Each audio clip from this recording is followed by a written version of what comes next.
आज आपण अतिशय सोपी आणि रुचकर रेसिपी पाहणार आहोत. ही रेसिपी करायला खूप जास्त सोपी आहे आणि झटपट होणारी सुद्धा आहे. बरं, आदल्या-मधल्या वेळेत भुकेसाठी सुद्धा तुम्ही ही रेसिपी करू शकता, मुलांच्या टिफिनसाठी करू शकता, पाहुणे आल्यावर त्यांच्यासाठी सुद्धा तुम्ही ही रेसिपी करू शकता. करायला अतिशय सोपी आणि कमीत कमी साहित्यात तयार होणारी. ही रेसिपी कशी करायची चला लगेच पाहूया. तर पहा, या रेसिपीसाठी आपल्याला सगळ्यात आधी कोथिंबीर लागणार आहे. इथे मी कोथिंबीर छान अशी निवडून घेतली होती. देठासहित घेतलीत तरीसुद्धा चालणार आहे. या रेसिपीसाठी आपल्याला फक्त पानं नको आहेत तर देठंसुद्धा हवी आहेत कोथिंबीरीची. कोथिंबीर धुवून घ्यायची. त्यानंतरनं अशा पद्धतीने जितकी शक्य होईल ना तितकी ही बारीक चिरून घ्यायची. तर पहा, इथे मी आधीच कोथिंबीर धुवून घेतली होती. त्यानंतरनं ही अशा पद्धतीने बारीक अशी चिरून घेतलेली आहे.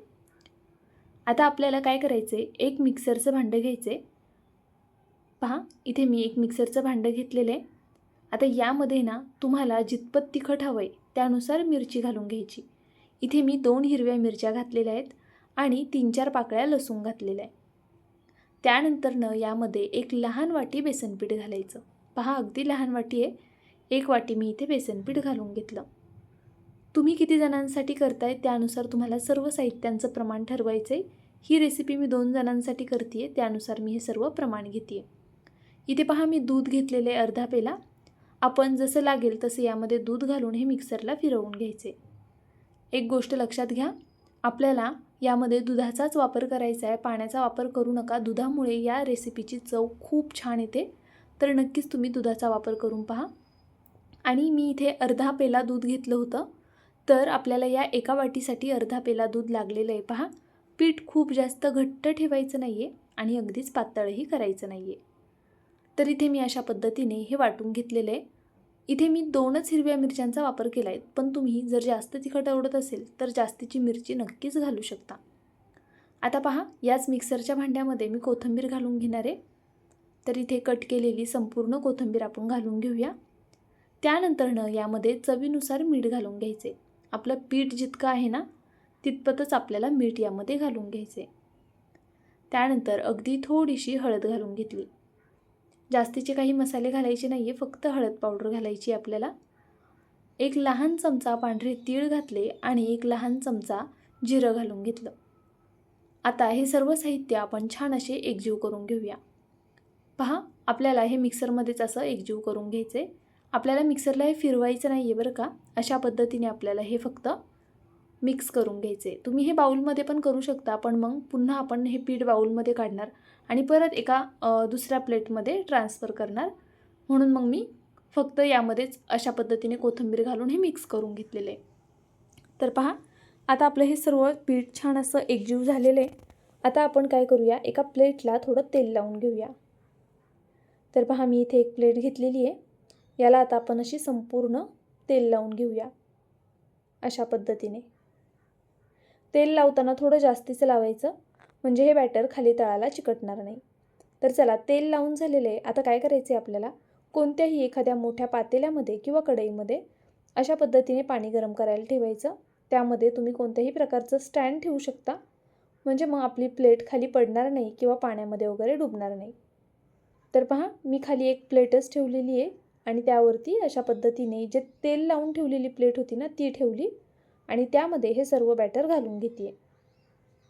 तर आपल्याला व्यवस्थित असं हे सर्व बॅटर यामध्ये घालून घ्यायचे आणि हे बॅटर एकसारखं नंतरनं पसरवून सुद्धा घ्यायचे. असं केल्यामुळे कोणत्याही ठिकाणी असं जाडसर पीठ राहणार नाही, सगळीकडे एकसारखं पसरलं जाईल आणि नंतरनं याचा जो होणारा पदार्थ आहे तो सुद्धा एकसारखा होईल. तर पहा, इथे मी अशा पद्धतीने हे थोडं पसरवून घेतलं व्यवस्थित. आता आपण यावरती झाकण ठेवूया. झाकण ठेवताना काळजी ही घ्यायची की ही कढई असेल किंवा पातेलं असेल ते व्यवस्थित पूर्ण कवर झालं पाहिजे. अजिबात कुठूनच वाफ बाहेर आली नाही पाहिजे. आता आपण हे झाकण जर असंच ठेवलं आणि पाण्याला दणदणीत उकळी आली तर हे झाकण पडू शकतं. त्यामुळे शक्यतो यावरती काहीतरी वजनदार वस्तू ठेवा. तर पहा, मी इथे चॉपिंग बोर्ड ठेवून घेतला होता. आता एक 6 ते 7 मिनटानंतरनं मी गॅस बंद केलेला आहे आणि आता हे काढून घेते. इथे चॉपिंग बोर्ड काढताना माझ्याकडनं व्हिडिओ स्किप झालेला आहे. तर पहा, आपले जवळपास 6-7 मिनटं झाले आणि त्यानंतरनं हा पदार्थ मस्त असा तयार झालेला आहे. कोणत्याही प्रकारचा ढोकळा नाही दाखवते मी आज तुम्हाला, एक वेगळीच रेसिपी आहे. तर पहा, हे थोडंसं आहे ना कोमट होऊन देऊया, म्हणजे आपल्याला कट करायला सोपं जाईल. आता हे हलकंसं कोमट झालेलं आहे, आपण कट करून घेऊया. आता याच्या मी चौकोनी छोट्या छोट्या अशा वड्या करणार आहे. पण तुम्ही हव्या त्या आकारामध्ये या वड्या कट करू शकता, म्हणजे मोठमोठे चौकोन करू शकता, किंवा मग जर तुम्हाला आयत आकार ठेवायचे असतील तर तशा ठेवू शकता, किंवा त्रिकोणीसुद्धा वड्या तुम्ही याच्या करू शकता. अगदी तुम्हाला आवडतील तशा तुम्ही याच्या वड्या करून घेऊ शकता. फ्रेंच फ्राईजसारख्या कट केल्यात तरीसुद्धा खूप छान होतील. तर पहा, मी इथे या पद्धतीने सगळ्या वड्या कट करून घेते आहे. अगदी लहान लहान असे चौकोन कट करणारे पाहू शकता तुम्ही. सहज कट होतात आणि हे पीठ अजिबात असं तुटत वगैरे नाही, वड्या तुटत नाहीत. छान अशा सेट झालेल्या आहेत ह्या. दुधाचं प्रमाण परफेक्ट ठेवा, म्हणजे जसं मी तुम्हाला पीठ दाखवलं होतं ना, खूप घट्ट नाही आणि खूप जास्त पातळही नाही. त्या पद्धतीने जर तुम्ही दूध घेतलं ना तर तुमच्याही वड्या अशा छान अशा घट्टसर होतील आणि आतमध्ये थोडी जाळीसुद्धा पडेल. तर पहा, इथे मी आता काही वड्या काढून घेणार आहे.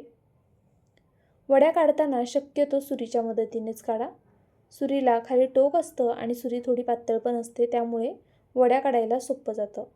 जर चमच्याने काढायला गेलात तर वड्या तुटू शकतात. तर पहा, इथे मी अशा पद्धतीने या वड्या काढून घेते आहे. एकदा की याच्या 1-2 लाईन काढल्या ना आपण, किंवा संपूर्ण वड्या अगदी पटपट निघतात.